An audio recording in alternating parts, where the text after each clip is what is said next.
Welcome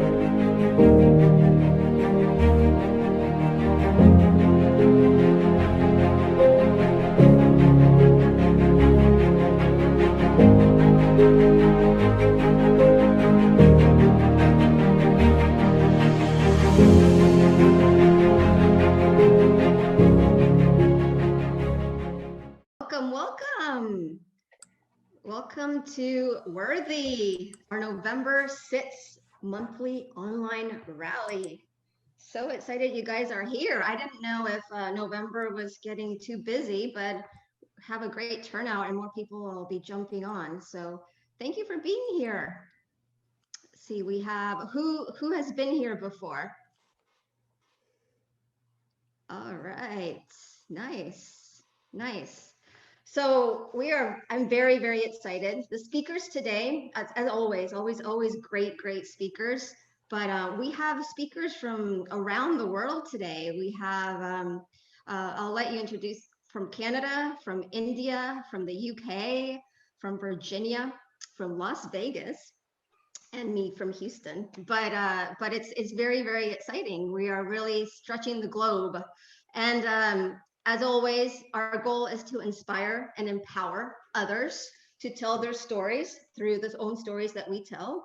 Because I assure you, every single person that you see here, every single person that you see outside if you venture out, they all have a story. It's like walking stories everywhere around us. And you may never realize what people have gone through. But that is the lens that they see their world through. And that is why kindness is so important, because we may have these preconceived notions, we have these assumptions just because of the way someone looks or just because of the way someone reacts to something, but that may not be truly who they are.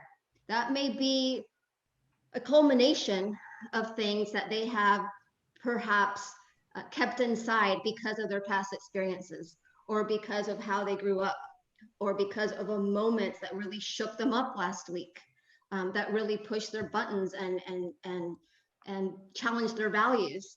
So never, ever underestimate that someone's story and how they are seeing their lens that day, or how they're living their life.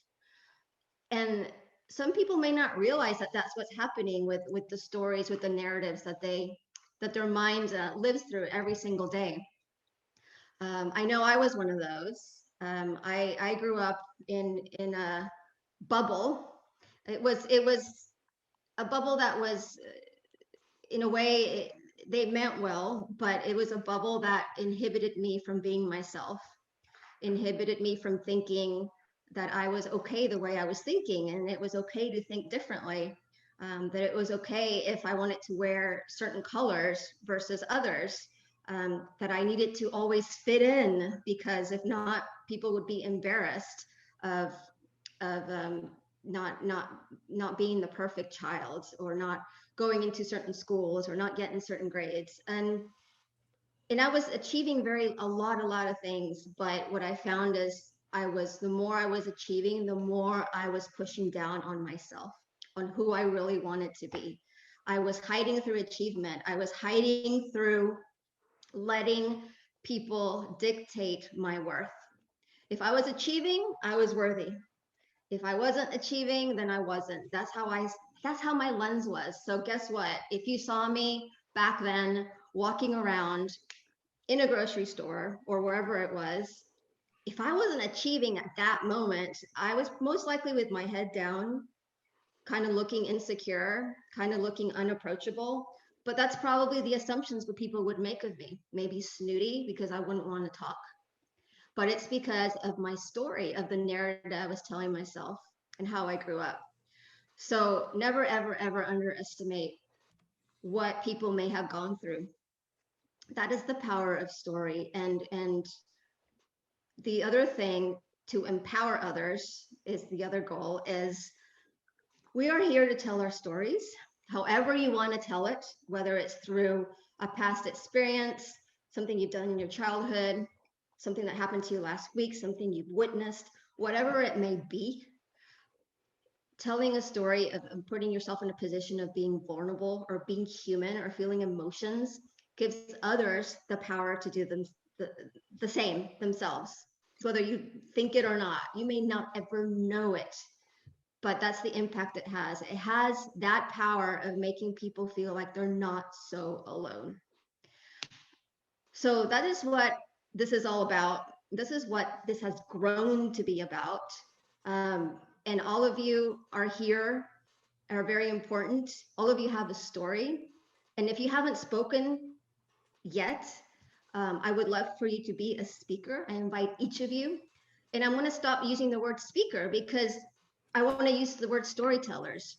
Some people that I have asked to speak here, they're very humbled, and then they're like, I have never spoken in my life. I'm not qualified to do this. I'm like, yes, you are. Are you human? Do you have emotions? Do you have a story?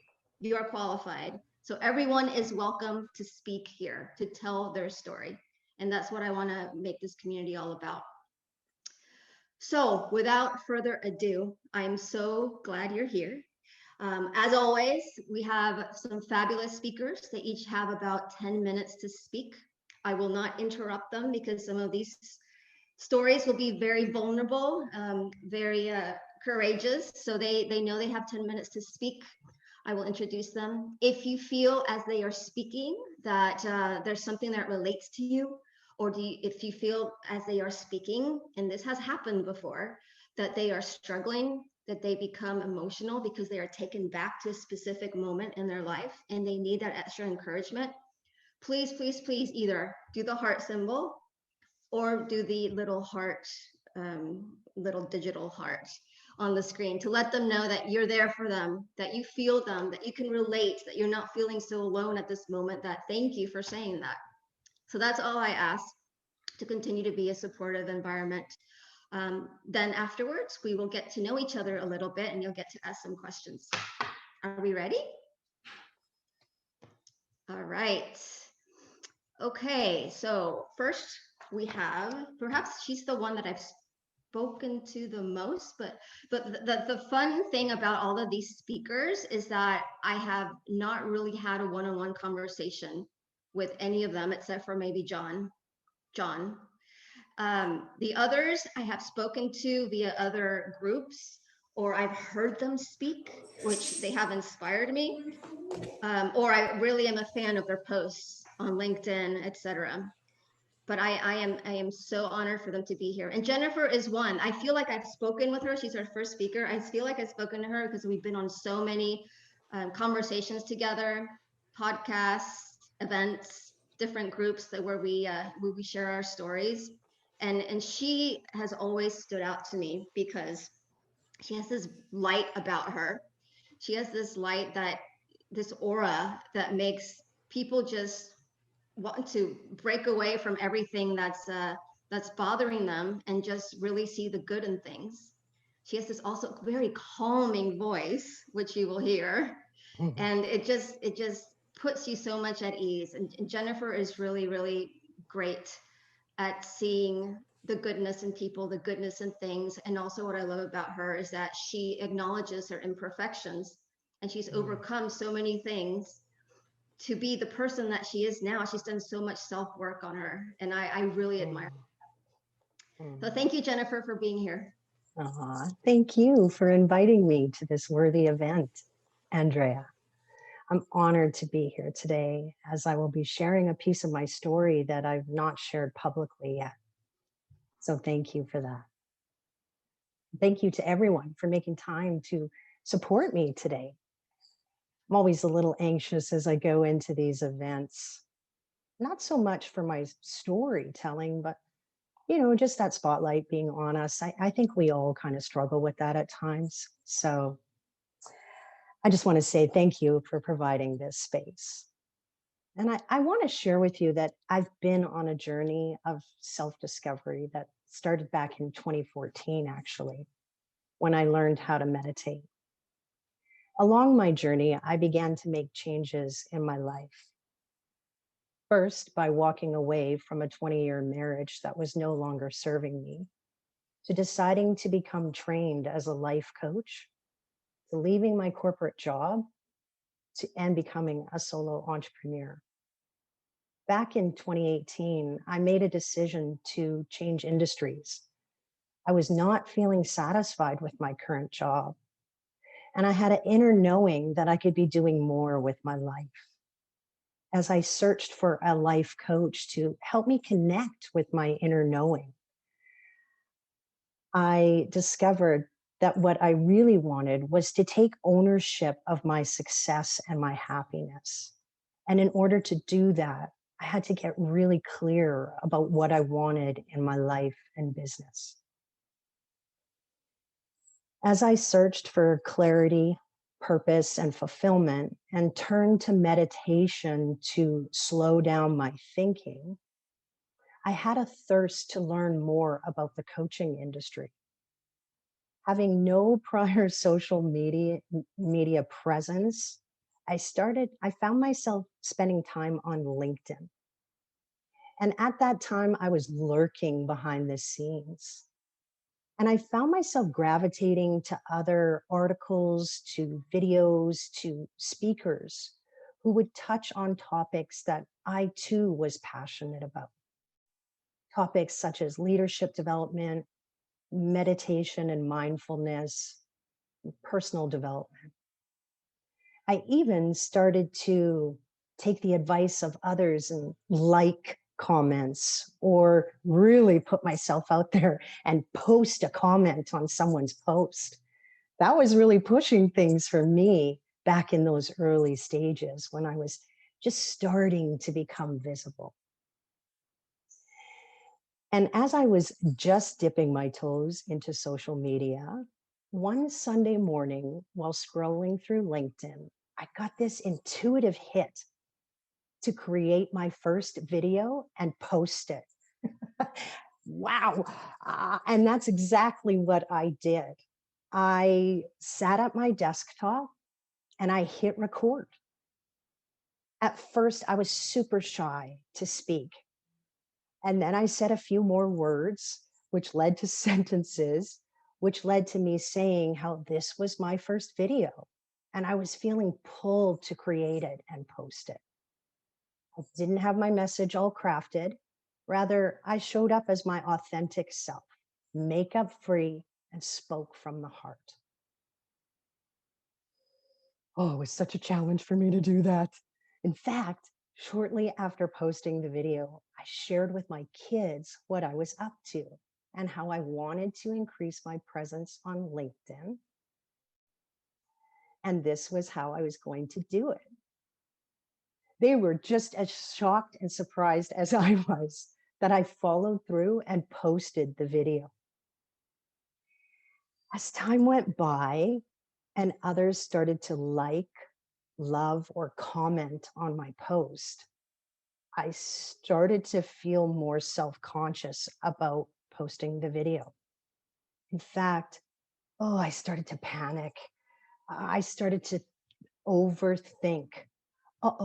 Who's going to see this? I was still in a corporate job. When people see this, what are they going to think?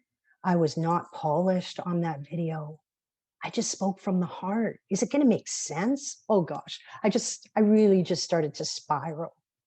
You know, that moment of regret where you just think, what have I done?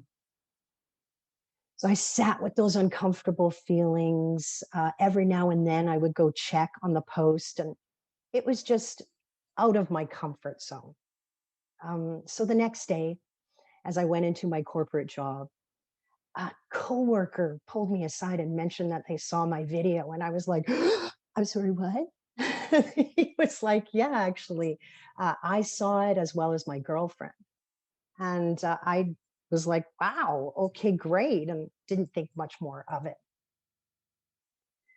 As the next day approached, here I was, stepped out of my comfort zone, and I actually started to feel a little more confident about what I had done. And I was feeling creative. And prior to going to work that day, I did it again. I sat in front of my desktop. I hit record, makeup free, and I created another video. This day, I remember I had read a book and I wanted to speak about 3 takeaways from the book. And it was quick. I was trying to make a video in under 2 minutes to get my point across. And I posted it and off I went to work. Feeling great, actually. So as I arrived at work that day, that same coworker mentioned that he watched my video again. I was like, okay, um, but this is something I'm doing on my personal time. So I was a little curious as to why he had such an interest in it. However, it was at that point that he asked me if he could chat with me for a moment. And I said, sure. So he pulled me aside and we had a discussion. And at this point, he decided to ask me, is this what you really want for your brand, Jen? I mean, I watched that video today and, well, actually, I'm curious. Maybe you want to run them past me before you're posting them. I said, in my mind, I froze. I went, what? I didn't know what to say, to be honest. I had my mask on and I let that doubt creep in. And I ended that conversation. And in fact, I can still recall exactly how that made me feel in that moment. And in that moment, I didn't feel good enough. And in fact, what I heard was, you're not good enough. Oh, even now I have that quiver in my voice, right? I left his office feeling low, full of doubt. It was right after that I went back to my office and I deleted the video, took down the video. I didn't feel good at that point. See, in that moment, and I have it now, right? It's in my throat. It's that moment when my voice is taken away. And I feel like I freely gave away my power once again. And question the thought, I'm not worthy. I'm not good enough. I didn't question that. I simply believed it to be true and I reacted. You see, I had heard this message before. This message that I'm too much. I'm too sensitive. I'm impatient. And every time I heard those messages, I heard I'm not enough. When he questioned my actions, it triggered me. I was already feeling doubt about what I was doing. Could I switch industries? Was I too old to start something new? What if I failed? These thoughts, doubts, and limiting beliefs were swirling around in my head. And when he questioned what I was doing, I gave in. I agreed with him and I freely gave away my power. I decided to believe him over myself and I bought into the fear.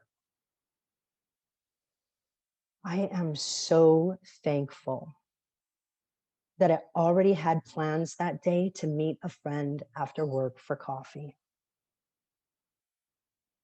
When I told her what my coworker had expressed to me, which consequently resulted in me immediately taking down my videos, she said with vexation, and yes, she wanted me to use that word when I was recalling this story. She said, "You did what? Why did you change what you wanted to do because of him?" No, he does not get that power, that kind of power over you. I want you to post that fucking video again. I said, no, maybe he's right. Maybe I'm not good enough. And she replied, Jen, I know you. What you are doing is coming from your heart. And if this is what you want to do, then it doesn't matter what others are thinking. What matters is how you feel. Do you want to be posting videos and increasing your visibility and start a coaching practice. And at that moment, no quicker than I could respond with a yes, with tears in my eyes, she firmly said, then do it. Oh, we had such a hard conversation that day. What was hard about it is that I recognized my self-sabotaging behavior. It was really difficult to sit in front of my friend and not feel confident when I knew in my heart that what I was doing was legit. I just had to get through these uncomfortable feelings. And so it was after that conversation that day that by the time I got home that night, I felt much more confidence. And I went back to my desktop and I reposted that video when I got home. And I've never looked back.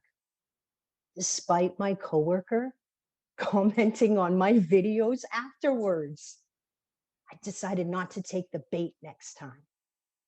And even though he went out of his way to tell me that he had been watching my videos, I didn't buy in to his feedback this time.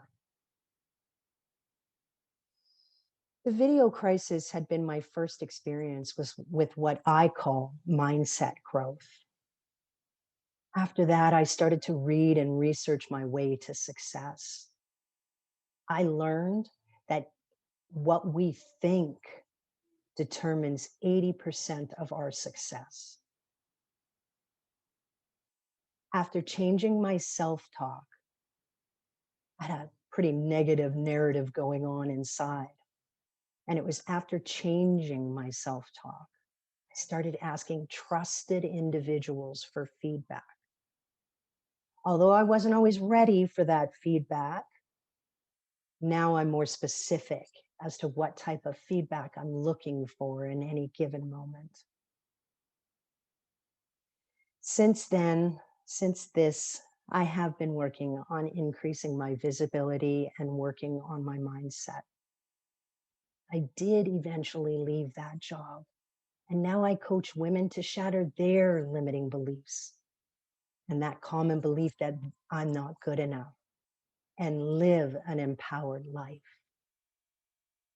I have discovered the value of staying true to who I am. I decided to stop allowing others to decide how valuable I was. And I've noticed that when I believe in myself, others begin to believe in me too. I discovered that it's never too old to start again. We're not powerless. We have options. We get to choose. Thank you for creating this safe space, Andrea, and to everyone here today who showed up to support me and others as we take off our masks and share our authentic stories. Thank you. It was beautiful. Thank you, Jennifer. Thank you. I didn't know that story at all. I'm so glad you're doing videos. Mm-hmm. You kept going. It's amazing. Thank you for sharing that. Thank you. Next, we have Jaris. So I can't wait to connect with you one-on-one, Jaris. We haven't connected yet, but I've seen your work. When I have told people that you're going to be a speaker, they're like, what? Jaris? Oh my gosh, he's so inspirational. So you have great messages. You have a great aura about you. And I'm so honored to have you here. So Jaris, thank you for saying yes to being here. Oh, you're on mute, Jaris.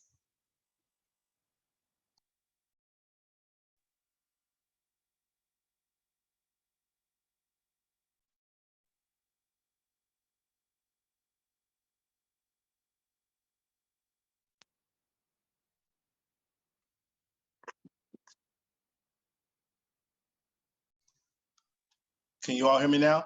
Yes. You can hear me? All right. Yes. I always struggle with the technical difficulties. But I thank you for having me, because to me, it is an honor just being able to share my story coming from where I came from, growing up the way that I grew up. I never even dreamed that anybody would be interested in hearing what I had to say. And Jennifer, a lot of stuff that you said resonated with me as you shared your story about doing the videos. I remember that, about stepping outside of your comfort zone. And that's something that I've learned to do. And that's something that I continue to show other people. Growing up, you know, I really didn't have too much, coming up poor. I always would work, and I would find myself, every job that I would go to, I would always start at the bottom, and I would find myself working my way up top in the leadership role. And it wasn't nothing that I was particularly interested in. Other people would just come to me and say, "Hey, look, we like what you are doing. You work hard. Can you be responsible? Can you be the leader?" And over time, I just would know that this is just would be a thing with every single job that I would do. And my last job, I was a production supervisor, and I was responsible for the entire third shift, around maybe 75 to 100 employees at one time. And the atmosphere was just so toxic, just from the employees, then my managers, the people that were over top of me. It just was a sick environment all the way around. And coming to work, it was almost like every day I felt like I was dancing with the devil. I was just hoping that, maybe, God forbid, a machine would break down or a fire would break out. It was that bad that we all literally hated going to work. I enjoyed my job. I enjoyed my crew. I was a good leader. I learned to be a leader. That entire spirit experience of being a supervisor helped me to be the person that I am today. But the environment was just really very nasty, very sick. It was almost like they were waiting for not just me, but everybody, from the employees to the managers, just to always keep some kind of drama going on. They didn't care, if your mom was in the hospital, you better come to work. And that's how they treated you. And it got so bad that we had to get like these top level psychiatrists to come in and talk to us and try to help uplift the culture. So when they came in, it gave me the confidence that, okay, it's not just me, because they done spent a lot of money to get these doctors to come in. And, this went on for a couple of years. They would come in periodically, try to coach us and uplift us. But I always knew that I was doing a good job, because I would listen to the feedback from our employees. I would watch how we started at production and quality and how we would go. And I would always try my hardest to do the best that I could do. I was probably working 16 hours, 7 days a week, just to come in early to try to make sure everything ran the best that I could do. And it still wasn't good enough. And they was just nitpick with me, kept nitpicking. I just didn't understand. I'm like, I'm doing my hardest. My crew is breaking numbers. We're actually working as a team. What is the problem?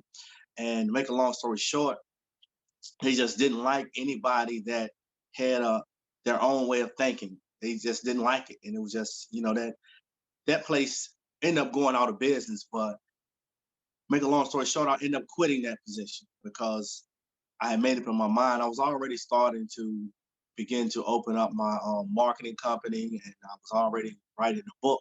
So I had made up in my mind that if they keep harassing me for no reason, then I'm going to quit. So the next morning when I got that thought, they literally had just came at me with something. So I ended up quitting just like that. And I said, well, I'm a good leader. I'm a good supervisor. I know how to talk to people. I don't mind working. I don't mind being a follower. So I can open up my business. Things are going to be great. I ended up opening my business, and it wasn't great at all. I actually had to get another part-time job, working 7 days a week for less money, working harder than I was originally. But I began to look at my life and say, okay, what is this trying to teach me? You're not a bad person. You're willing to learn.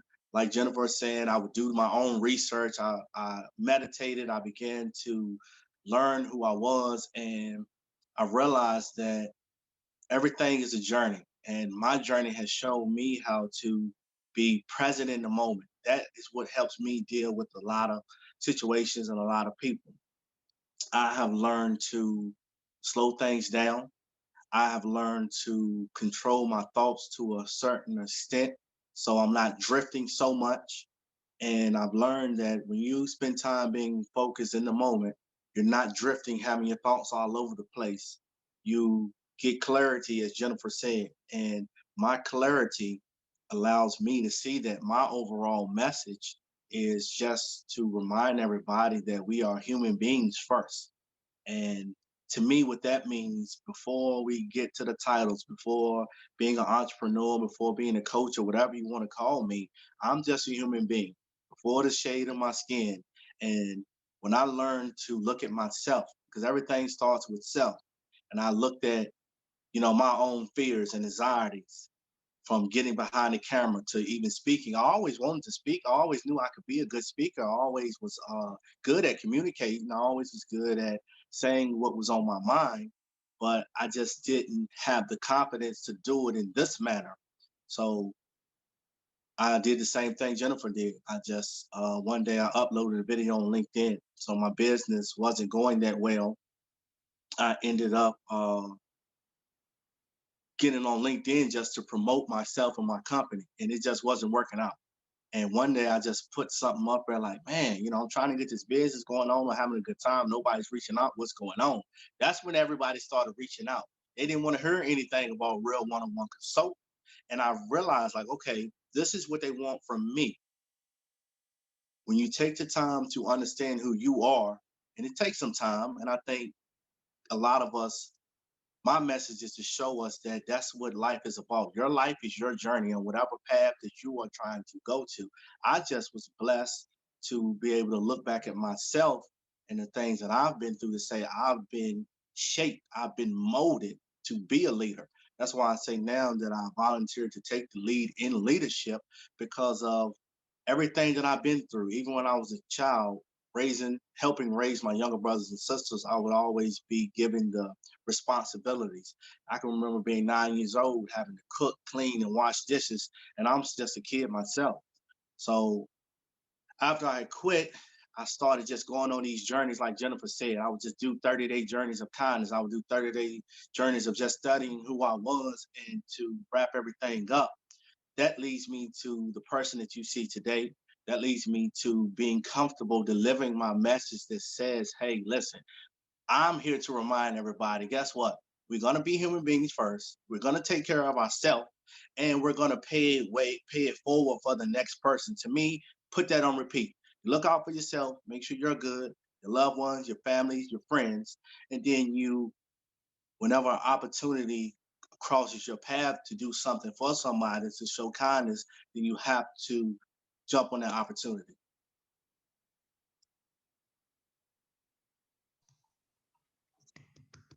And that's it. And that's what you have today.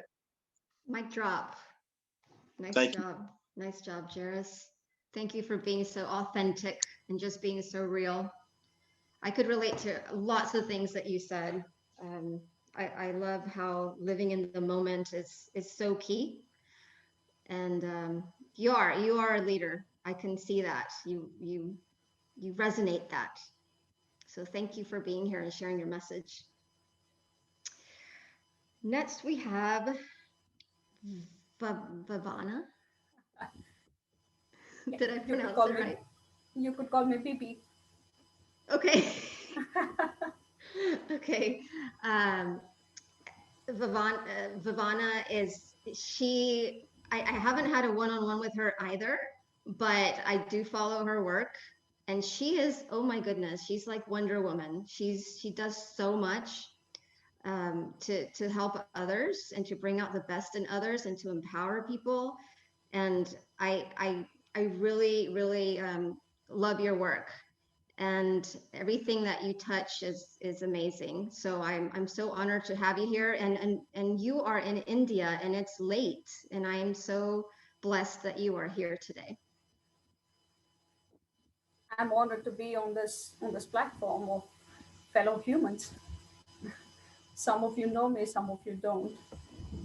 All the way from Bangalore, India, Bhavana. So some of you, especially Linda and Jennifer, know my story, um, but I would love to share it with everybody on this platform. So there's a time in everybody's life wherein we awaken to something that's new, something that was always there, and yet we had never seen it that way. One such a time for me was in 2018, when a series of incidents happened in my life, and before I could even gather myself up, I had to again break down into pieces. So one was in Jan 2018, when I had to give my decade-long corporate job a break. I had to be out of my job for various reasons. And that brought in a lot of financial repercussions, and in a way, it kind of also destroyed my confidence. And I felt that probably I'm um, maybe not taking the right route, and yet I had to do that. I had to take that step at that point in time. The second was drifting away from a very, very close connection of mine, somebody who almost is a soul connection. And that was terrible. It still is. Um, that brought in a lot of other insecurities in place, something that I had never even given a thought before. And then in August 2018, the unthinkable happened. I lost my dad. He meant a lot to me. He meant everything to me, in fact. And that was unfathomable, unimaginable, and irreplaceable, irreversible as well. Being the single child, being the only child, I had this, I had to shoulder a lot of responsibilities overnight. And I knew my mom needed me because she's this sort of a person who is very meek, kind of weak, and still needs a lot of help and support because she has tendencies which could drive her to take the drastic step. So overnight, I had two people who were looking up to me. One was my then 5-year-old daughter, and then my mother. Two people who were very close to my father, just as I was, and it shook their world as well. So the only choice that I had on my hand was to probably not feel as much or not express as much in front of them. I don't know if I chose the right method, but that's the only thing that came to my mind, and I did that back then. I couldn't express myself in front of them because they were already shattered. I had to stand up for myself and for them. Although we have a huge family and extended family which continues to stay by, stand by us, it still was my responsibility to shoulder, to help my mom and my daughter cope with that cope with that loss. And it was only after that, after these waves of enlightenment or awakening that I had in 2018, that I started looking deep within myself. There were times when I was so numb that I could not think about anything. There were days when I could not feel anything. I was numb. I probably had way too many emotions that I couldn't express, or maybe none at all. And the sleepless nights and the bouts of crying in the bathroom. And there were days when I could feel my heartbeat. The palpitation was so high that I could even hear it.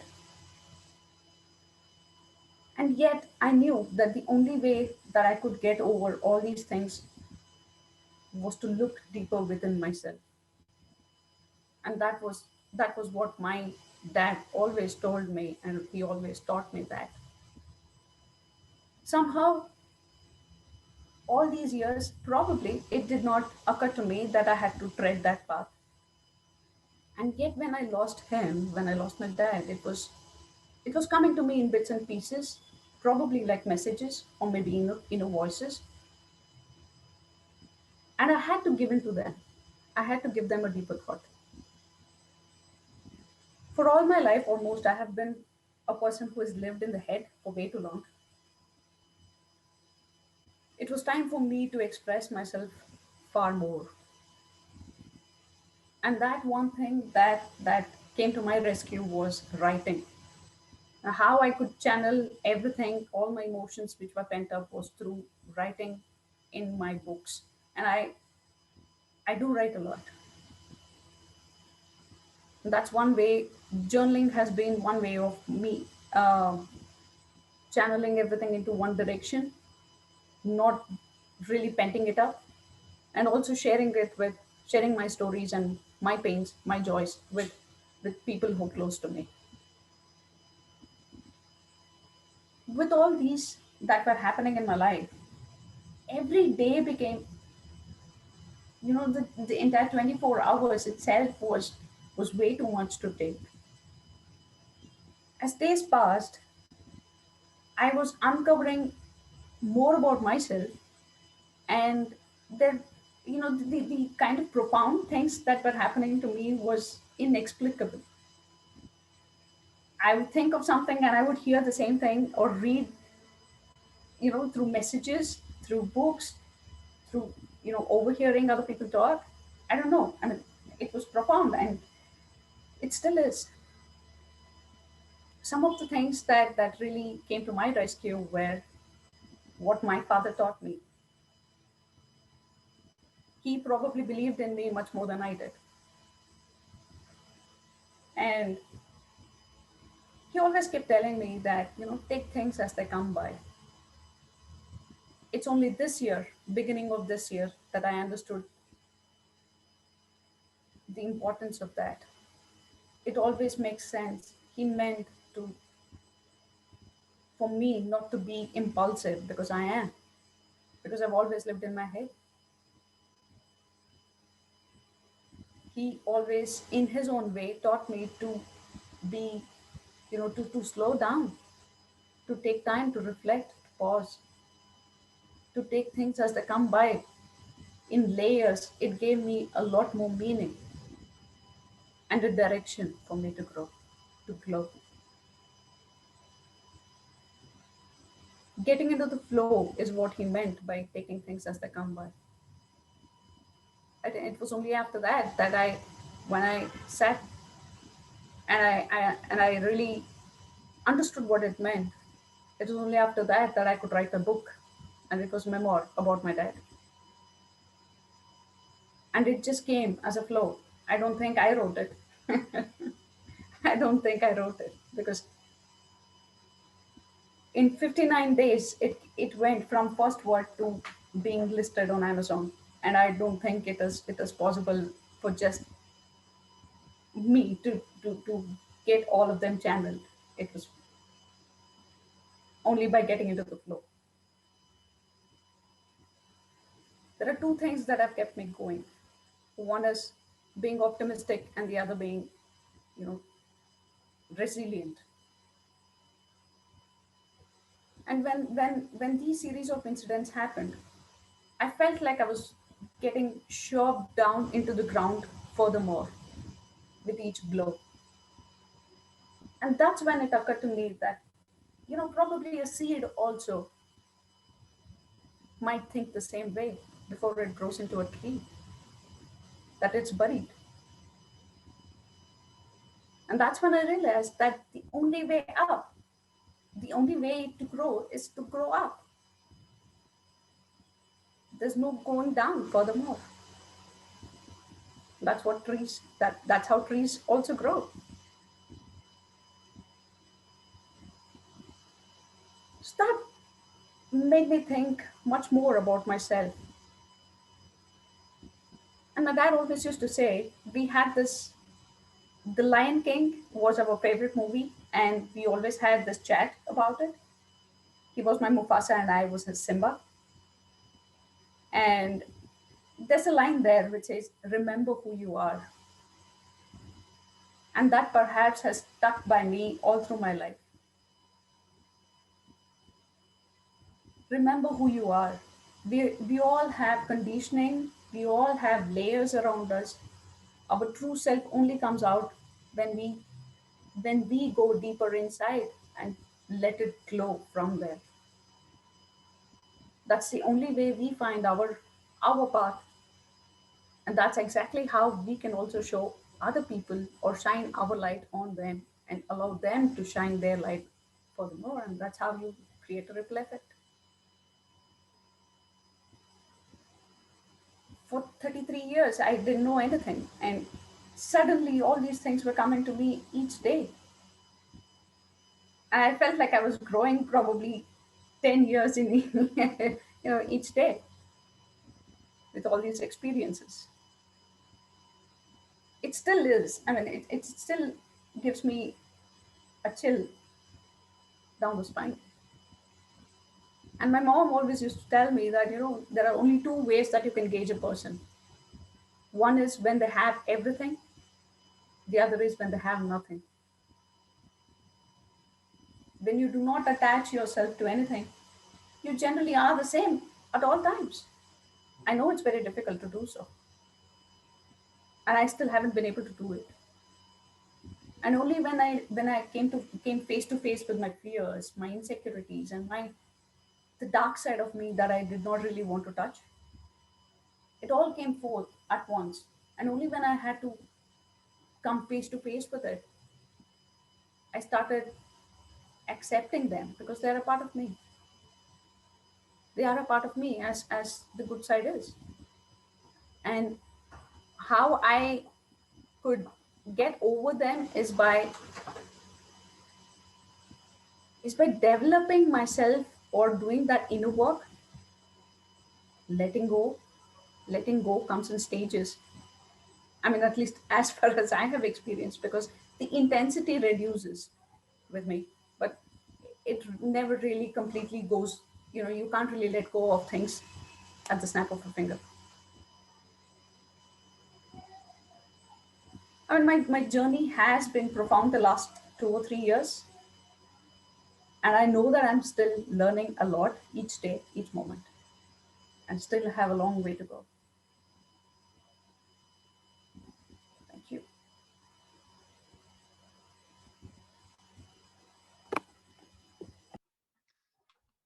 Oh my goodness. That was amazing. And I would have never in a million years.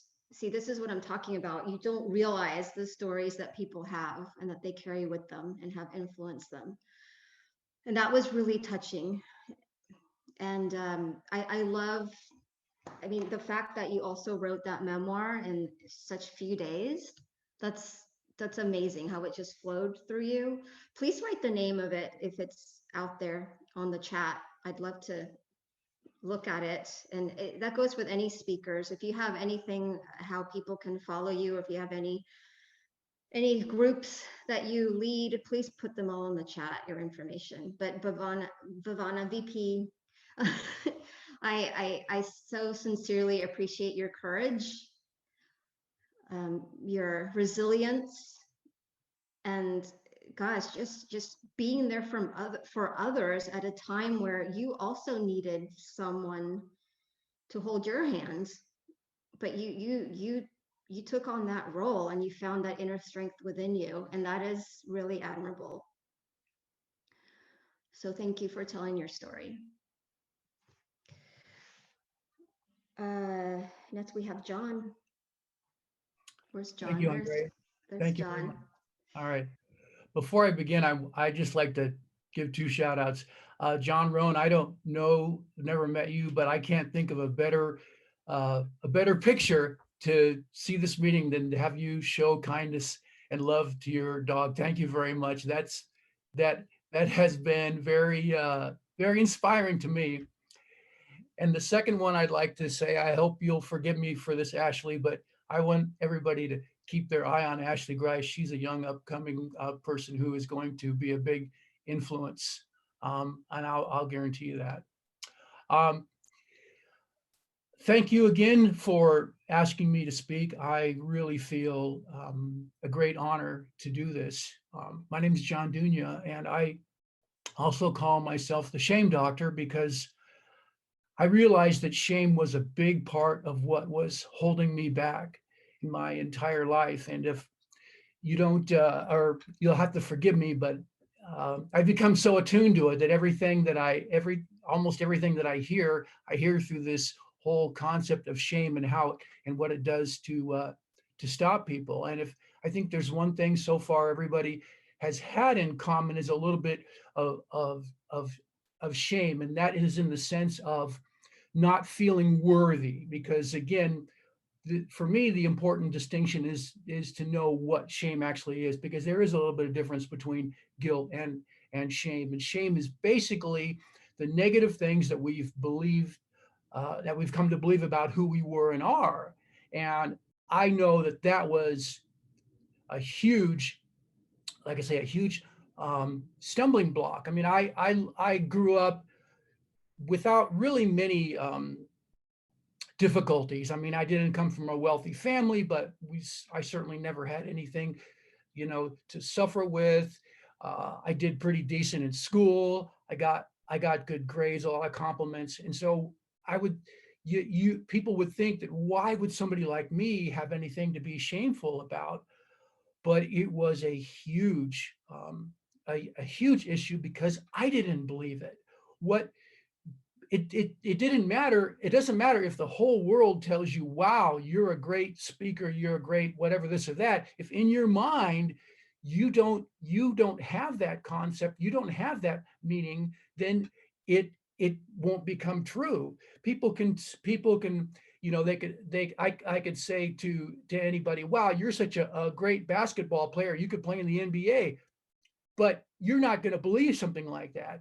And if you're questioning whether or not you should step forward or do something, and somebody says at your place of work, you might want to think twice about that. Boy, there's confirmation to tell you, yeah, they're right, you're wrong. Because shame is this one thing that, again, this is my opinion and this is how I move forward. It is pervasive. It is just about everybody.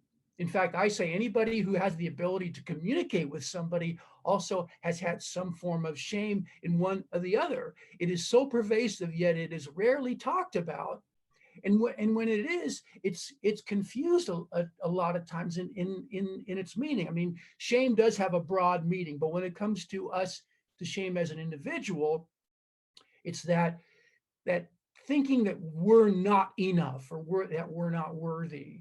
And again, Andrea, I want to thank you for this program, because sometimes it doesn't take much. For me, I was in therapy for about 7 months, and my therapist had been talking about it with me for a long time. But just one day, it just hit me. Oh, it's not what others say about me that makes it true. It's the fact that I accepted what they say is true.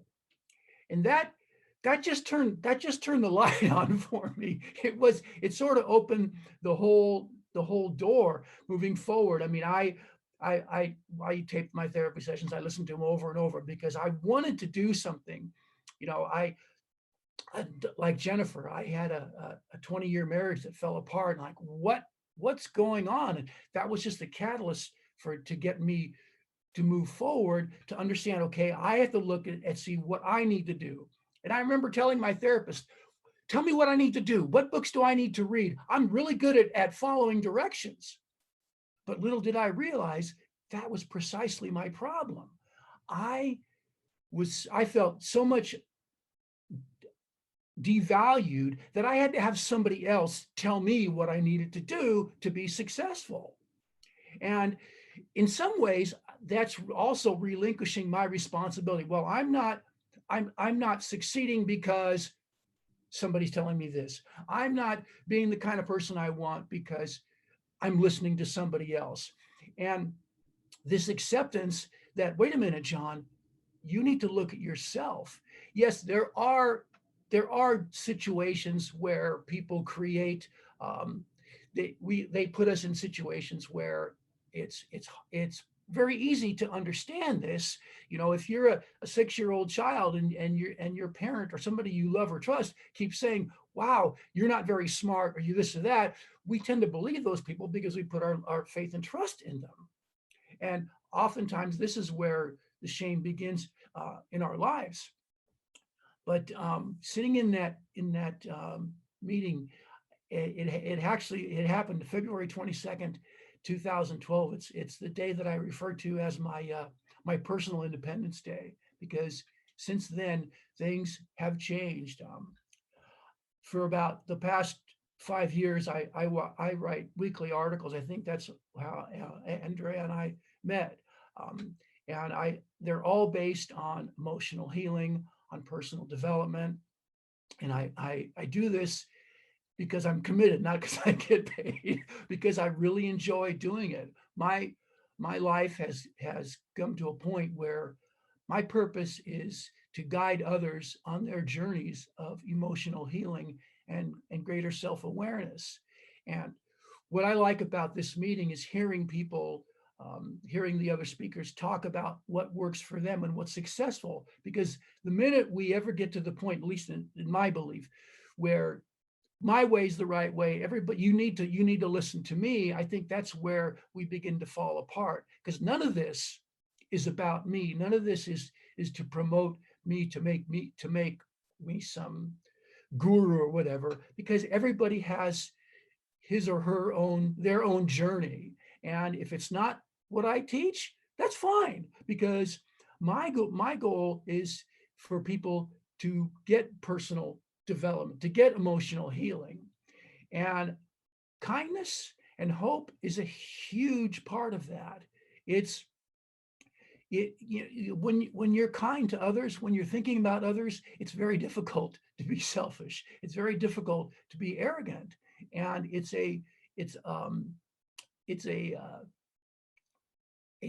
certainly a good step toward healing. One of the stories that I wanted to share, most of my life I've had struggles financially, and so I've always been a little bit of withholding, when it comes to giving. Well, I can't really give right now because I got this bill or that bill. I'm in debt. And after when I started getting into my own business, and I reached out to a business coach, we were talking about this, and she said something to me that I'll never forget. She said, the universe is kind of like a mirror. What we give to it, it reflects back to us. And I thought, that's probably an interesting situation. I'm hesitating giving, and I have all these difficulties. And I told myself at that time, okay, you know what? I'm going to tip more. I'm going to give money to certain things. And I don't have it. I'm not wealthy by it. I still have debts, but I'm going to do it. And you know what? My bank account started getting bigger. Now I know people will say, what's the law of attraction, or, and this is the way I look at it, because I like to take a pragmatic approach. It doesn't make sense to me to take a pile of something, money, and give it away and expect to get more. But it worked. I don't care what it was. I don't care if it's the law of attraction. It doesn't matter to me. It's the fact that it did. I like these things that it doesn't make sense. This should not happen, and it does, because in some ways that's our faith in the universe and the universal power, whether you want to call it God, Yahweh, whatever name you want to give this, if you do believe in it. That to me is faith, because that's stepping out in a place where we don't know why, but we do it because it's the right thing, or it works. And that's what kindness is too, because right now in the environment of, at least in the United States, and it seems to be in a lot of places in the world, there's very much strife, there's very much contention. And as much as I would love to give somebody what they've put out in terms of meanness, that doesn't work. It's hard. It's hard for me to hold back, and if not be kind, it's say nothing if not be kind. Because the truth is, if this harsh rhetoric were the answer, it would have resolved all these issues long ago. We would not have this strife if giving strife were to be the remedy for the situation. So kindness, hope. Andrea, I'm so glad you brought it up, because it is the way. It's hard. Believe me, when somebody puts you down and demeans you, you want to give it not only back to them, you want to give it harder. But that, my friends, is not the solution. It's not easy. And sometimes you deal with people that won't ever accept that. But if we can continue to err on the side of kindness, I think we can create a better world, and all do it what we can do individually. Thank you, Andrea. Look at all those applauses. So, wow. So I don't know if you guys have been reading the chats as you're going, but there's some amazing stuff in there as well. And so many people can resonate with our speakers today, our storytellers. But I need to call out something that Sejal said. I'm pretty sure the universe had a plan for all of us to be on here now. I love that, because that's what you said, John. And I firmly believe in that too. How many of you feel like you were meant to hear something that you already heard today? Look at that. That's amazing. That's pretty cool. And you guys all did this. Thank you, John. I always enjoy hearing your messages and vulnerability, your authenticity, and I mean, your background too. You ventured out into something that you're really interested in, passionate in, and you put your whole heart into it, and you're helping others. So I really, really admire that. Thanks for being here. Finally, last but not least, we have Toni.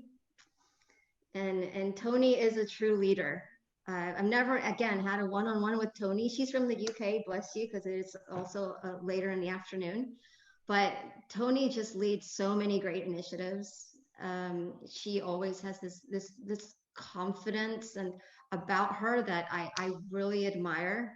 And I love her messages and what they resonate. So Toni, I'm so happy you're here and that you agreed to come on, and can't wait to hear your story. Thank you. And thank you for having me and inviting me. And I just want to kind of shout out to all the other speakers as well, you know, well, not speakers, but storytellers, because, you know, I think there's something in everybody's story for someone. And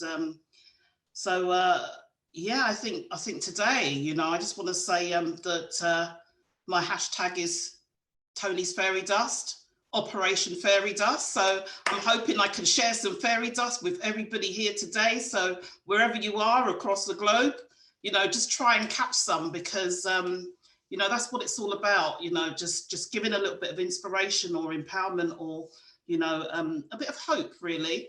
So I had a million stories that I could have shared, to be honest with you, Andrea. And I thought, what can I share? And I thought, I'm not going to do business. I'm going to just do me. I'm going to do something that was really pertinent to me. And but one of the things that I think about life is, and especially coming from an area where I do lots of work around social care, criminal justice, education, vulnerable people, you know, one of the things that's in the forefront of my mind is how many smiles can I create today? You know, I used to have lots of teams and, you know, manage up to 550 people. And sometimes you get bogged down in strategy and KPIs and all these things. But actually, sometimes I just used to say to the leaders, hey, put all that to one side and just go and create some smiles. Because if someone could speak or not, a smile says a whole lot of things. But I also wanted to resonate with what Bhavana was saying. My dad meant a lot to me as well. And one of the things that RIP, one of the things that he said to me on his deathbed, you know, I said to him, well, Dad, what is it that you really want? You know, just trying to capture some real treasured moments.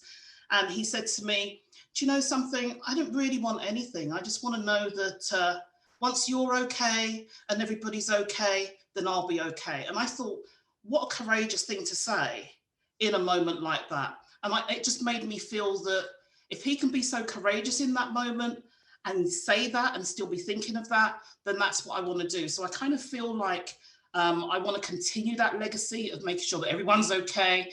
If my story resonates and my learning resonates, then take it, you know, and pay it forward. Someone said to me recently, share a regret with me. And I just thought, do you know what? I don't really have regrets like that. I had to really think about it. I don't really have regrets like that, because I see that instead of having regrets, I see them as opportunities to learn, because everything that I feel that maybe shouldn't have been done, I've learned from it. And if I didn't do it, I wouldn't have learned what I kind of learned. So for me, life is about learning and continually growing. Not everything that I share is academic either. It's not all textbook. Yes, I've read books, but actually I've been out there in the battlefields and I have the scars to show. So some of my experiences are real life experiences. Continually learning and just thinking about, even if I ask myself, would I deal with situations like how I'm dealing with them now, last year? My answers would be very different. So that for me is a measure of how much I've grown. But today I just want to tell you a really, really quick story about how, you know, let's not take things for granted and really appreciate and show gratitude for the things that are around you, the small things that mean so much, and we don't really realize that they mean so much until they're under the magnifying glass. I just want you to know that, well, as you probably all know already, that things can just change in the blink of an eye, just like that. And let's not take things for granted, because one day you could be the king of the castle and then next day, not quite so. So my story is just a few minutes and telling you about how netball, have I got any netball players on the call? Any netball players? Well, I'm a netball queen, so I want to tell you a story about how netball changed my life. It had been a major part of my life from I was in primary school. I was great at sport. I was team captain. I had a wonderful teacher, and her name was Miss Buchanan. I can't tell you this netball story without telling you her name, because I admired her so much, and she really believed in me. So I played. She put me forward for county. I played for my country, and it remains a key part of my life. And so, full circle back to now. During my life, I've spent lots of time, you know, developing people through netball clubs, netball teams, all sorts. Anyway, one particular day, I had a netball team. We had a really important match. They were playing in this match, and the first quarter, and we were losing. And I had it was my team, but I had a conversation with my colleague, and she said, I think you should go on and play. And I said, oh, I'm not sure that I want to. She said, I think you need to go on, it will make a difference. And because we'd used up our substitution, she said to me, if you want to come off, just pretend that you've got an injury. So I thought, okay, I'll go on. I went on for another quarter, we were winning, and I pulled things ahead, and I was just going out for the centre pass, and I fell. I thought, what's my opponent doing on the back of my leg? I looked round and she wasn't there. And I thought, what's happened? What I'd actually done is I'd torn my Achilles and I hadn't even realised. I was in such excruciating pain. However, because my colleague had said to me, if I want to come off feign injury, nobody believed that I was injured. So, you know, had I called it upon myself? Anyway, I came off. You know, I stood on the side, watched, and I was just silent in pain because I thought, I don't know what I'm going to do.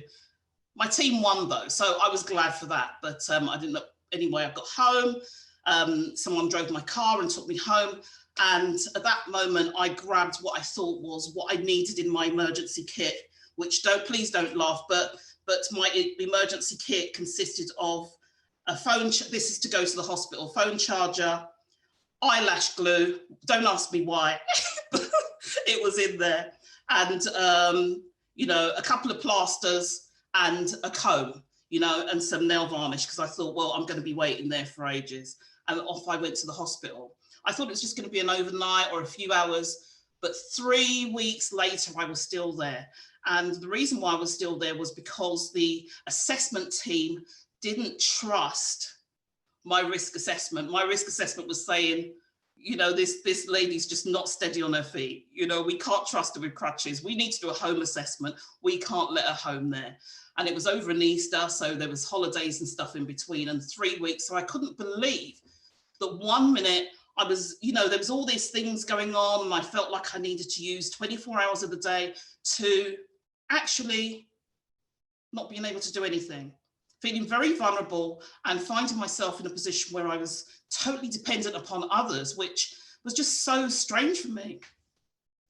So when I got home, just being at home, it meant something completely different.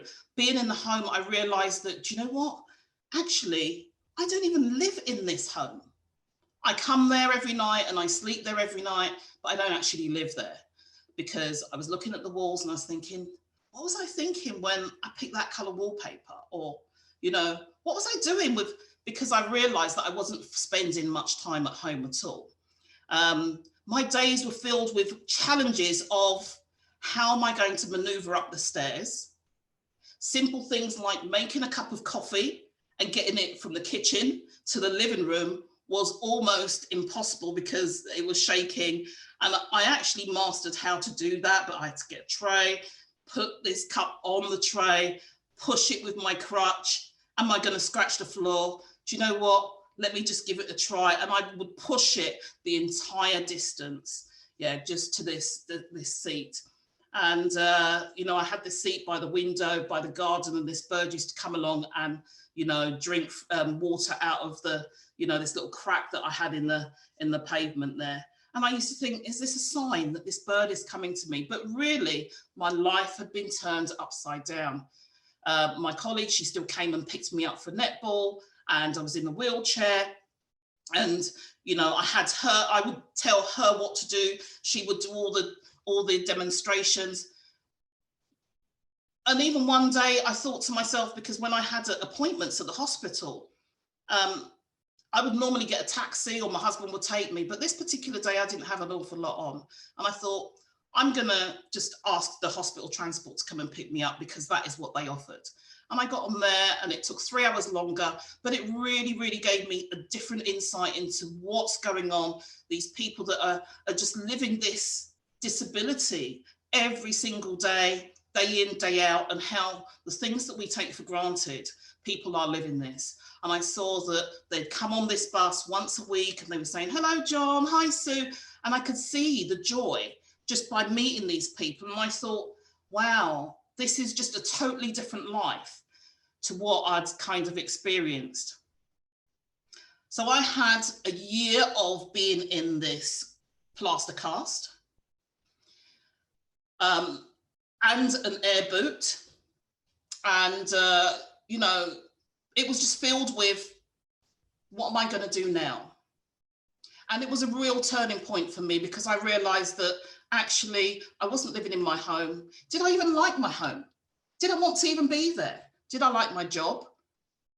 And for me, I just kind of took that as the universe is telling me that I needed to take that time out to make some changes so that I could be happy. I thought I was happy before, and I felt that I was, but I'm even happier now.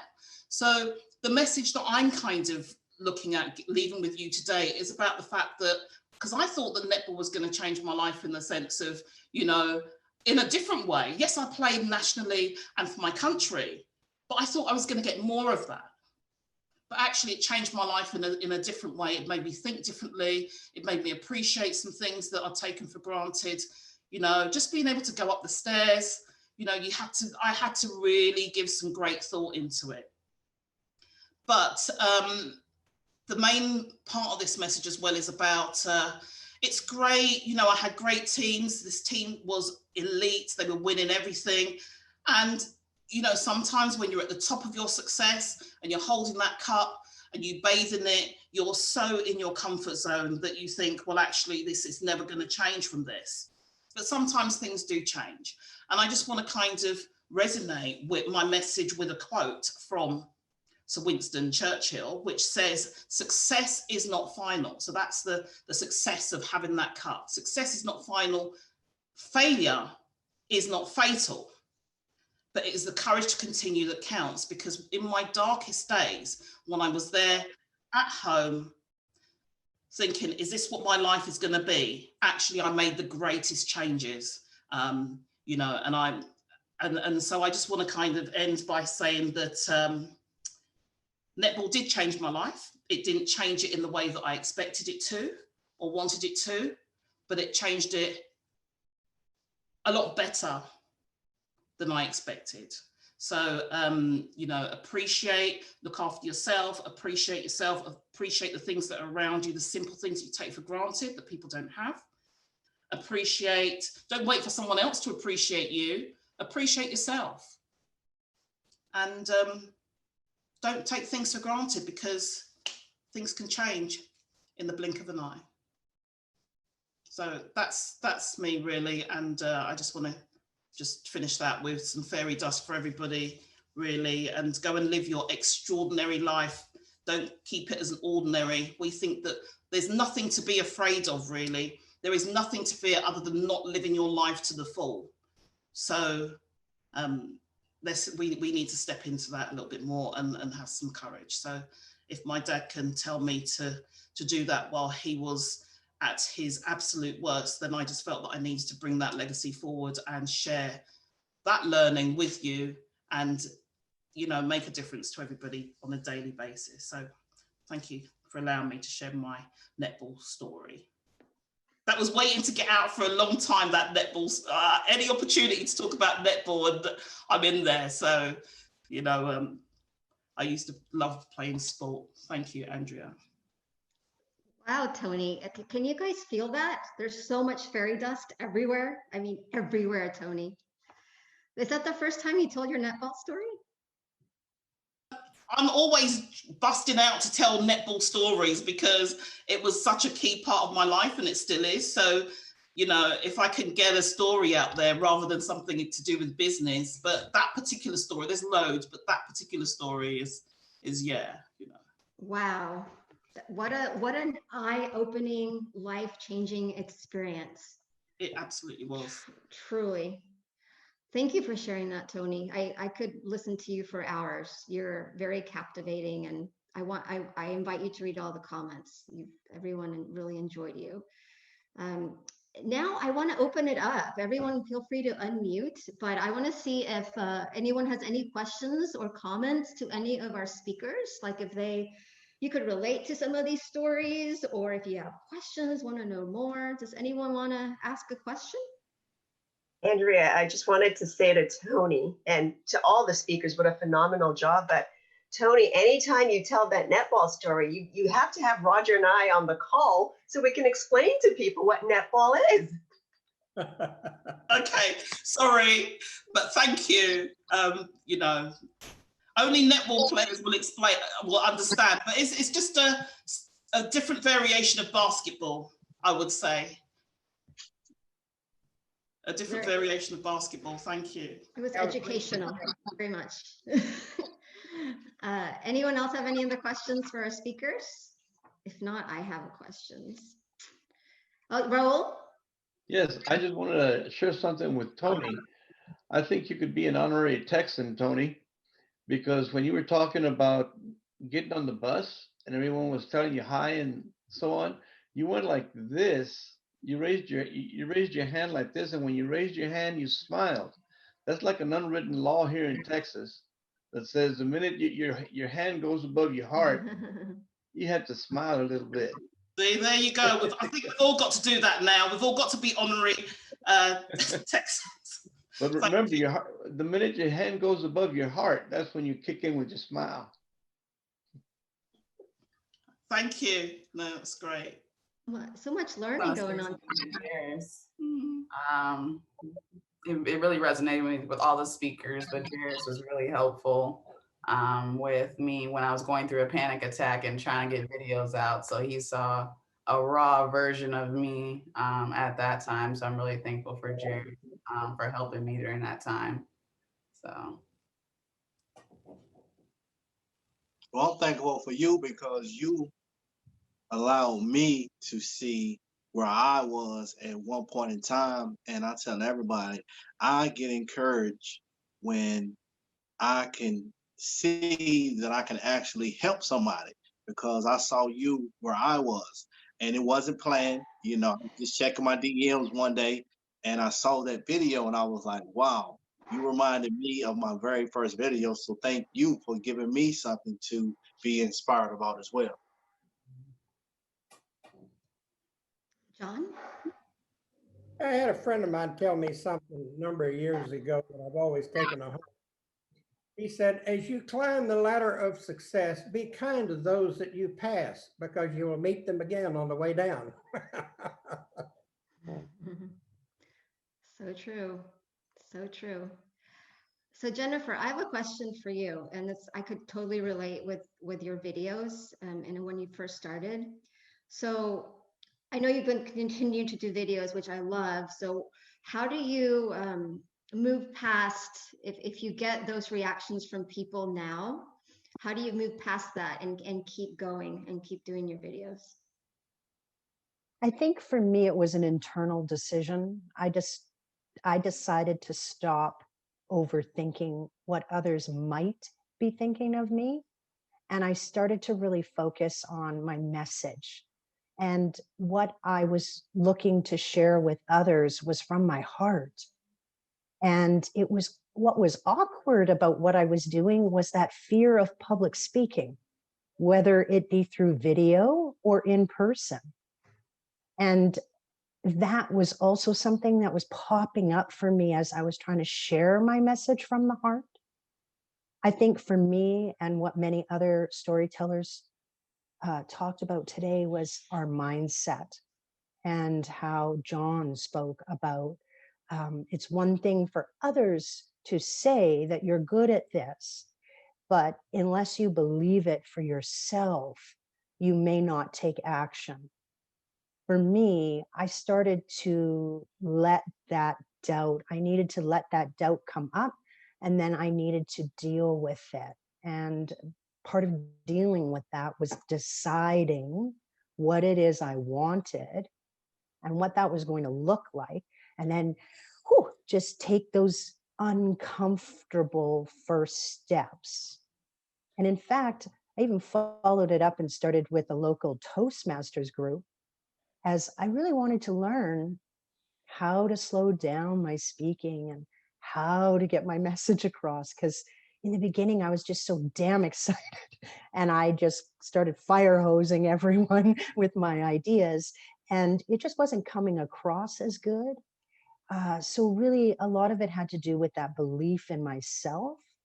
And the more I started to believe in myself, despite the fear, despite what others might think of me, the more I started to step into my authenticity. So true. Read the chats, because we have someone here that looks like they're going to be debuting a video on LinkedIn because of the courage that you just gave them. Monique. Yay. So you brought up a quote that John Dunia also mentioned that I wrote down, which I love, that compliments don't mean anything unless you believe them yourself. So John, my question to you is what is the first step toward believing it yourself?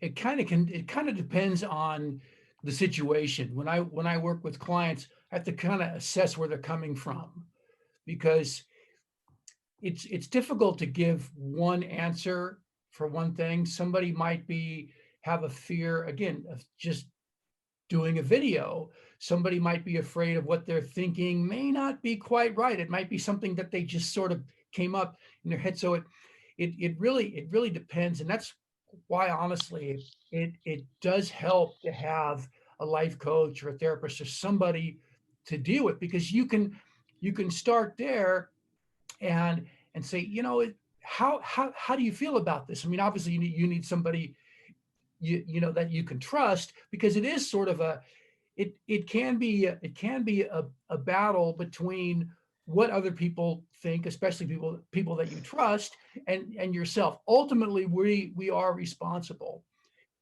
And again, to give an answer for that, I would need a little bit more background of what is holding the person back from not believing in themselves.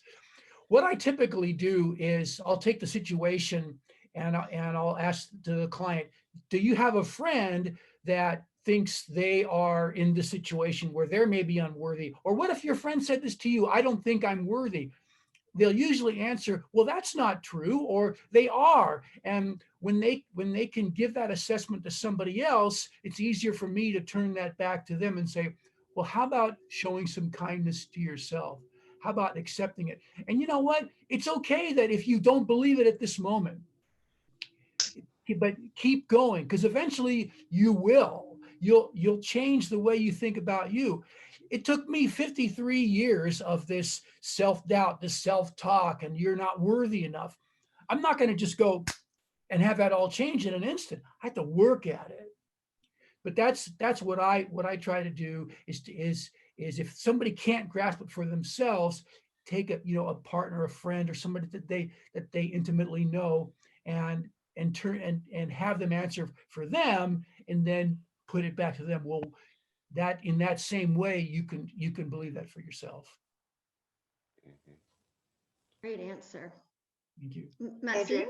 Yeah, I just wanted to bridge on what John said, because he just brought up so many emotions of not trusting myself, not believing myself. And I just wanted to share an experience with you guys, if that's okay. When I was experiencing a lot of these similar emotions, I found that some of these beliefs that did not serve me well, how I eradicated them was through self-care. And for me, self-care means doing the little things that internally you're asked of, whether it is taking 5 minutes to read a book, having a bath, making a meal, just doing something for you that resonates with you. And the more that you take time out for yourself and give yourself internally what is being asked of you, the more you start to believe in yourself, the more you start to trust in yourself, the more you turn inside and you start to listen to yourself. And these little basic acts of just kindness to yourself, changing the language that you speak to yourself, in no time, the actions of self-love start to build up from the inside, and it resonates out. And it is so simple and it's so basic, but yet we still don't do it. So start with that kindness to yourself, and the layers of doubt and negativity, little by little, they start to strip away. So John, thank you so much for bringing those thoughts back to my mind. Yeah, I think it's so important what you said, Maxine, and obviously you're the master in this. But some of mine came from. I mean, I'm constantly trying to evolve and learn and do that on a year-on-year basis. But some of mine came through vulnerability, because with the story that I just shared, I was extremely vulnerable, and for the first time, I felt in my life that I was totally dependent on other people. I felt so vulnerable. And so therefore I need to kind of look within myself to build myself back up and start appreciating things about myself that I hadn't even noticed before. So it's almost like I was starting again from scratch. But, vulnerability comes into that as well. And that's where it started for me, So true. We have a question from Marshall to Toni. Toni, what are some of the ways you show self-appreciation? That's a really good question. How do I show self-appreciation? I think if I just look at it from the perspective of rather than waiting for other people to appreciate me, I appreciate myself first. And so I appreciate, when I spoke about it in what I was saying, I spoke about it in the sense of the little things that I hadn't even noticed that I was doing and just taking for granted. I started to really appreciate, you know, just how I done things, how I was thinking about things, how my thought process had changed. So in some ways, there's not necessarily, I'd have to do this and this and this. It was more about how my thinking made me really start to appreciate myself, what I was doing, who I even was, and just reconnecting back with me as an individual. So it's not a list of things that I was doing in that way. It was just more about understanding me. That makes sense. Totally makes sense. Yeah. You haven't. Can I just Yes, say please. can I just say thank you to the speakers? Like, there's some who I have the pleasure and the honor of being around, and there are some who are some new people in my life. I mean, for me, what resonates is the whole, um, you know, is that to me, it's the story you tell yourself, and sometimes it's the narrative that you give, and like being kind to yourself. You know, I'm hoping when I find the courage to kind of be a storyteller on the future calls, those who know me kind of know a little bit about my story. I won't go into it now. I do feel it's about, you know, how you are to yourself, and what you believe, and you know, again, taking in John's point around shame, you know, I feel that that's kind of where I've been through, where you have people give you the narrative, and obviously Jennifer was also talking about that, talking about the doubt, and how people will speak to you, and sometimes you need to kind of just go, you know what, you may think something, but that doesn't make a difference. You know, it's about the affirmations, you know, and being kind to yourself, having given yourself love, giving yourself worth, you know. And again, John was speaking about this. I know it's something which is like the friend test, where they say, would you say what you are saying to yourself to a friend? Would you say, oh, I think I'm a loser? Because if you said that to your friend, it's like, come on, Dave, like, that's nonsense. You know, and I think it's really about that. I mean, my key phrase to myself is, I believe, you know, I believe in worth and these things. You know, my phrase that pays for me is kindness, caring, and empathy are essential tools in our humanity toolkit.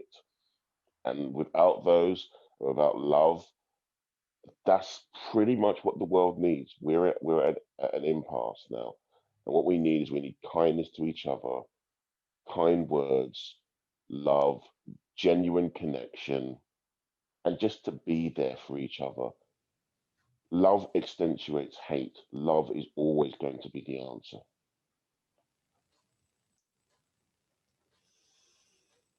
Thank you, David. Thank you for sharing that. So true. Love, kindness is always the answer, despite what life throws at you. So true. Andrea, can I say one thing? Of course. David, I just posted this, but wow, you have an amazing voice, and become a storyteller and share it with the world, please, because it's captivating. Agree. So if you guys haven't checked out the chat, you guys have inspired each other, which I love. So many people have requested, please put in the chat how they can connect with you, whether you were a storyteller or not, because people want to connect with you. So put it on there. If you have any books that you've written, they want to know. So this is amazing. This really is amazing. You guys are all amazing. So I have a few other questions. If you have any other questions, please put them on the chat if you don't want to say them out loud. But for BP,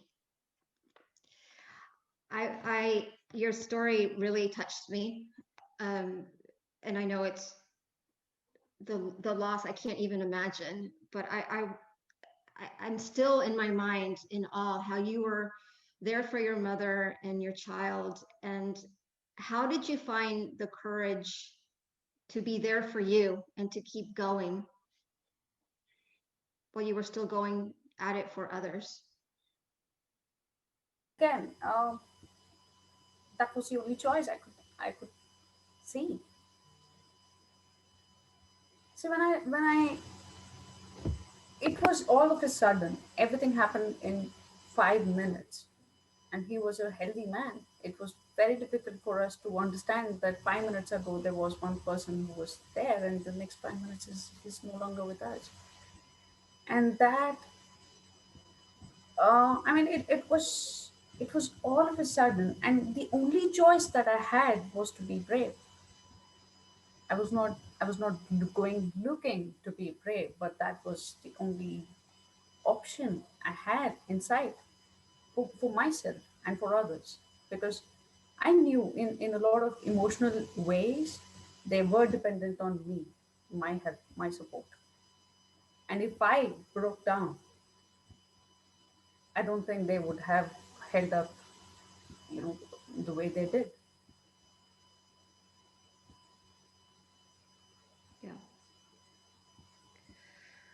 Thank you for sharing, BP. Thank you, Andrea. I can relate. This one's for Jaris. You talked about the present moment.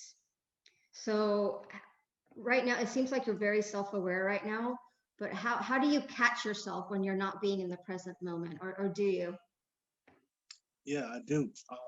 To me, it's just a work in progress type of thing, right? I've set mental barriers, I guess. Um, if I find myself drifting, now I've learned to go along with that process, that train of thought. As soon as I am aware, a lot of times my drifting is in the past, like, relationships I've been in, and just, I don't know why I just choose to hang out in the past so much. Other times I get in the future a lot of the times, right? So if I'm drifting in the past on something, my brain has been programmed to catch it and say, okay, look, you drifted in the past. Sometimes I'll go through with that emotion to understand myself and what I'm feeling at that time. A lot of times just catch myself and say, okay, you're drifting back, and I'll just channel everything right to God. I give him praise to stay focused on him, because my troubles and my attributes and things that I've struggled with were trying to hold on or trying to be a part of things that really don't mean nothing at the end of the day. So to answer your question, I've just put things in place to keep me where I need to be. And being focused on my creator is my number one priority right now. So if I find myself drifting, I'll instantly, give him the praise that I feel that he deserves to. That will instantly force me to get back in the moment. Such great advice. Thanks for sharing. We'll certainly take that into consideration. Anyone else have any other questions? I have one more for Toni. So Toni, your moment of thinking differently because life just changed on you from one second to the next. What's one thing that you've done in your life that you wouldn't have done if that moment hadn't happened? Think differently. Is that the answer to the question?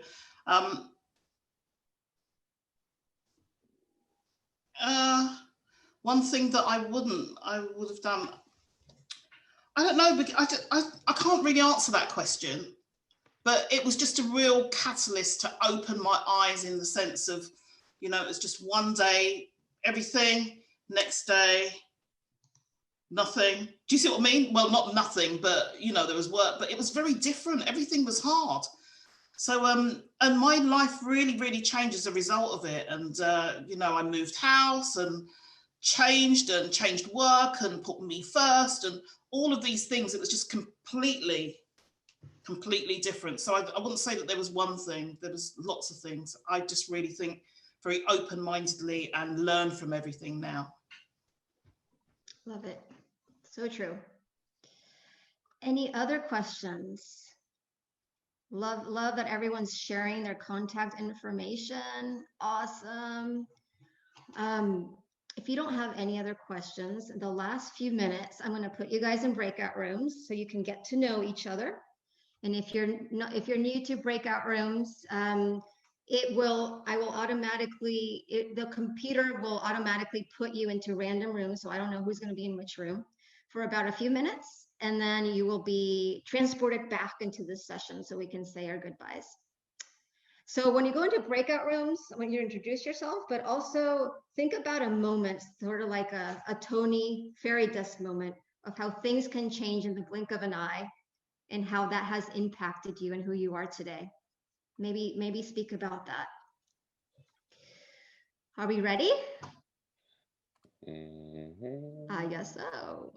1, 2, 3, 4, 1, 2, 3, 4, 1, 2, 3, 4, 1, 2, 3, 4, 1, 2, 3, 4, 5. Okay. Let's do The time warp again. all right, about 10 minutes. See you then.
Welcome back.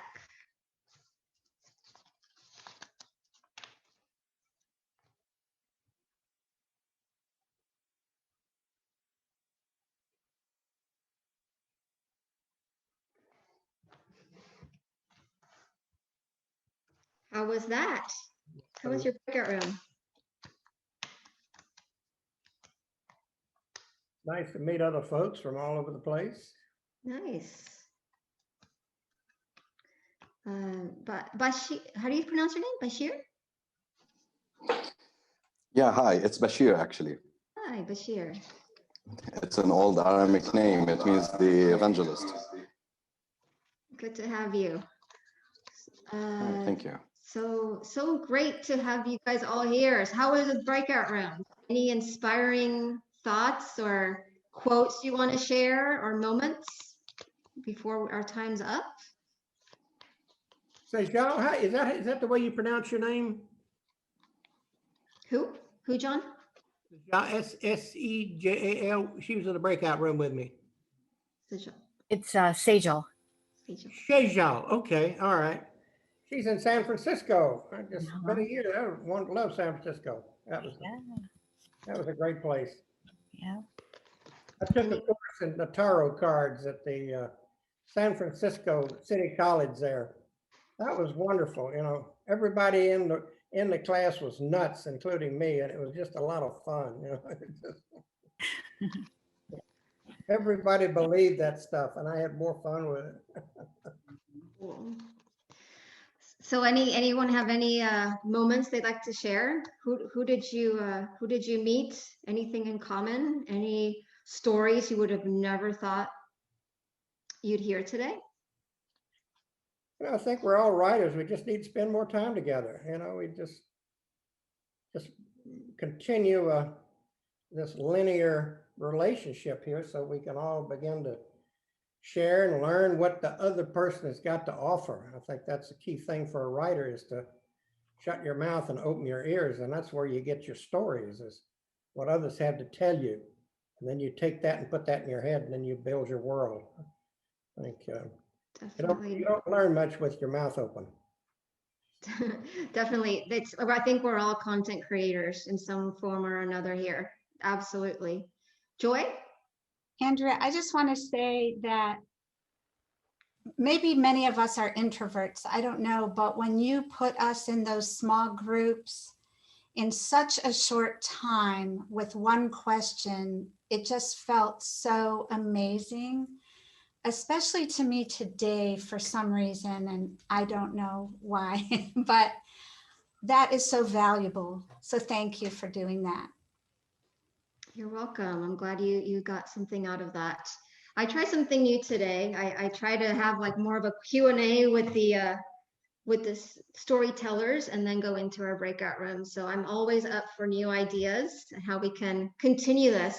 We will have one in December. I have my commitment of doing it every last Saturday of every single month. Whoever can attend, great. The last Saturday happens to fall December 26th.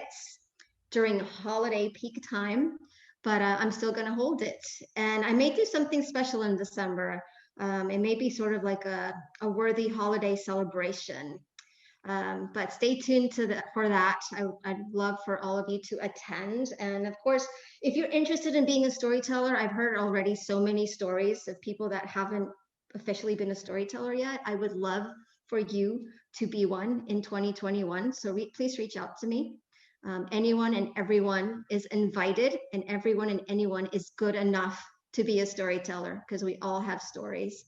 I want to thank all of my amazing storytellers today.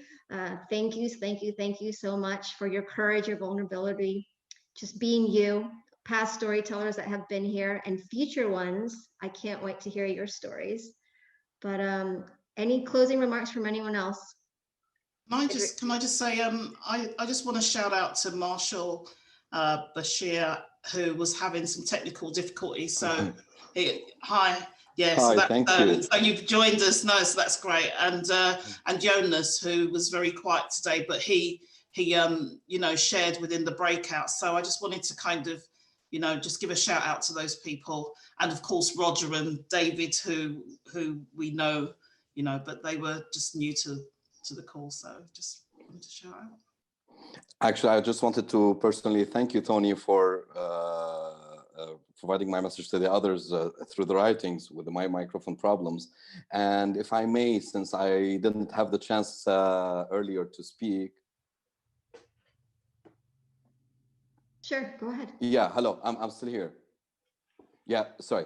And Andrea, actually, we need a lot of you storytellers, especially the professional ones, because today we are going towards more into emotional intelligence. We are going towards more into a change in the era of a new generation that the humankind didn't face before. We are going more into artificial intelligence, while emotions are getting less and less. This is where we need those expert peoples. I had the honor, for example, to meet John Dunia before. I've been looking at his articles, at his amazing articles, and the comments that how he keeps empowering others. I didn't have the chance to meet all of you, but my point is we need you people to write even more about emotional intelligence, about individual social responsibility, people to feel more safe, people to feel more brave. They don't need to just feel bullied and abused at their own work because they are fear of losing their jobs and what's happening in today's world. And what we can see, I can speak from a business perspective. I've been a company founder person for the last 15 years in my life, that today many executives are losing their jobs because they were always the middle people or the lower people, the subordinates were doing the job. You need to provide that kind of assistance by empowering those low-key personality people that have great talents who need just to go forward without any fear. And I really hope that my message in brief would be really understood to everybody. We need you guys. Thank you, Bashir. Great message. I agree 100%. I think, wow, that's the thing today that's gotten me right through the heart. I understand where you're coming from on that. I could talk hours about things like that. And I think that's so very important. The stifling that goes on in the corporate world and the business world and in the medical world. It's just, you know, sometimes you've got to let people run free. And I think it's exactly. I call it Byzantine politics, where everybody's scheming and stabbing and, you know, working behind your back. And, you know, we had a joke in the dental profession. You always know who your friends are because they stab you in the front. So, you know, it's just, there's no reason for any of that, you know. I always say if a person's smart, let them go. You know, I will always bow before someone who's smarter than I am. And at my age, I've quickly figured out that I'm kind of at the back of the queue, you know. So I hear someone and I learn, I say, go, man, go. Tell me, you know, give me your information. I'm like a leech. I'm going to suck it up until I just bulge and explode with it. So I think there's so little of that in the world today. So true. Thanks for sharing. And thank you all once again. You have one homework assignment to pay it forward. Pay it forward. If you got one nugget today, please pay it forward. But thank you all. Have a blessed weekend, and I'll see you next month. Oh, yeah. Bye.